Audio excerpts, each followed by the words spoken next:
Igitabo Kubaho nka Henoki, igice cya 19. Ikibazo kuri Henoki.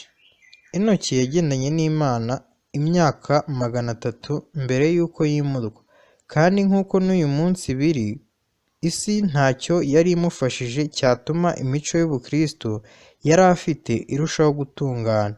Mbese ni gute Henoki yagendanye n'Imana? Yari yarigishije umutima we n'intekerezo ze ngo ahore yumva ko Imana ihari, kandi igihe yabaga yashobewe, isengesho rye ryarazamukaga rikagera ku Mana ngo imukomeze kandi imwigishe ubushake bwayo. Yasengaga agira ati: "Mana yanjye, ndakubahisha iki?" Ubushake bwe yari yarabweguriye ubushake bw'Imana, kandi ibirenge bye byayobokaga iteka inzira y'amategeko y'Imana. Henoki ahagarariye abazaba bakiri mu isi ubwo Kristo azaba agarutse, ari bo bazahindurwa bakajya mu ijuru badasogongeye urupfu. Birakwiriye ko dusenga nk'uko Dawidi yasenze agira ati: "Hwejesha amaso yanjye kugira ngo ndebe ibitangaza byo mu mategeko yawe." Byanditswe muri Zaburi y'Ijana-19 umurongo wa 18. Ibimenyetso yo kuwa 29 ukwezi kwa 12 1887. Imana niyo igomba guhora mu bitekerezo byacu. Tugomba guhora tuvugana nayo igihe tugenda mu nzira n'igihe ibiganza byacu bihugiye mu murimo. Mu byo dukora byose n'imigambi yose tugira mu mibereho yacu, tugomba kwibaza tuti: mbese Uwiteka ashaka ko mukorera iki? Mbese nanezeza nte uwantangiye ubugingo bwe kumbera incungu? Uko niko tugomba kugendana n'Imana nk'uko Henoki wa kera yagenje, kandi ubwo nibwo igihamya cy'uko yanejeje Imana kibasha kuba icyacu. Iboneka mu gitabo Guhamagarwa kwacu gukomeye, paje ya 61.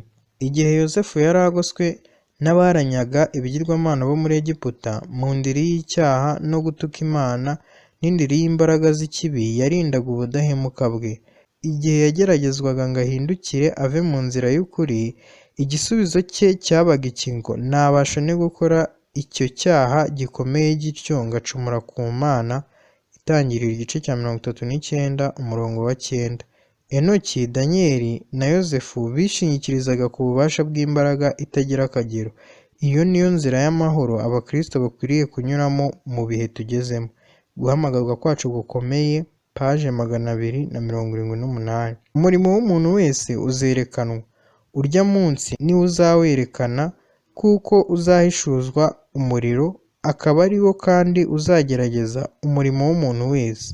Umurimo w'umuntu uyubatse kuri urwo rufatiro nugumaho azahabwa ingororano. None se ni kuki abantu batimenyereza kubaha Imana? Mbese kuki bera imbuto z'amahwa n'ibitovu? Kuko ayo mashami adafashwe ku giti cy'umuzabibu. Nicyo gituma bamera batyo. Ntabwo bahindutse. Imirimo yabo ihamya ko batari muri Kristo. Ntabwo barya umubiri we kandi ntibanywa amaraso ye. Iyo bagenza batyo, bari kugirana na Kristo umubano ukomeye, kandi kubwo kwizera baba barakoze imirimo y'Uwiteka Imana. Guhinduka bya nikize mu mihango n'ibikorwa runaka si byo bihindura imico, kireka gusa umurimo w'Imana, kuko Umwami avuga ati: "Nzabaha umutima mushya." Uwo mutima ni ugupfa ku cyaha no gupfa ku narijye, kandi ubwo ni bwo bugingo bushya. Pawulo yaravuze ati: "Ndiho, nyamara si njye uriho, ahubwo ni Kristo uriho muri njye." Mbese aho ishami ryumye ryatewe ku muzabibu muzima, none se iryo shami ryavomye ku masoko y'umuzabibu? Mbese iryo shami ryabaye isanga n'ingoyi n'umuzabibu mukuru? Niba bimeze bityo, iryo shami rizera imbuto z'umuzabibu. Niba turi umwe na Kristo, tuzaba nka Kristo. Iyi mbaraga ikomeye ni iy'Imana. Icyakora kandi iki ni cyo twategetswe: musohoze agakiza kanyu mutinya, muhinda umushyitsi, kuko Imana ari yo ibatera gukunda no gukora ibyo yishimira. Twugururiwe amahirwe akomeye yo kuba Abakristo.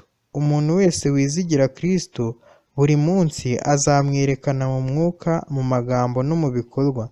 Akwiriye guhatirwa kwitandukanya n'icyaha, akagicyaha akakizinukwa, kandi akagicyaha afite kwihangana kose no mu kuri kose. Igihe cyose abonye amahirwe yihariye, akwiriye kugira umwete wo kutabererekera icyaha no kugoma. ariko umwuka wa Kristo niwo ukwiriye kumuyobora muri byose. Uwo ni wo murimo ugomba gukorwa. Dukwiriye kubisanga n'ingoyi na Yesu, tukaba umwe na Kristo. Intekerezo zacu zigomba guhora mu bikingi by'isengesho.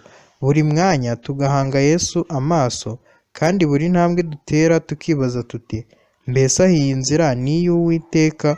Uko niko Henoki yagendanye n'Imana. Dukwiriye kuba abigishwa n'abakora ibyo Imana ivuga. Byakuwe mu bimenyetso byo ku ya 26 ukwezi kwa cyenda 1892.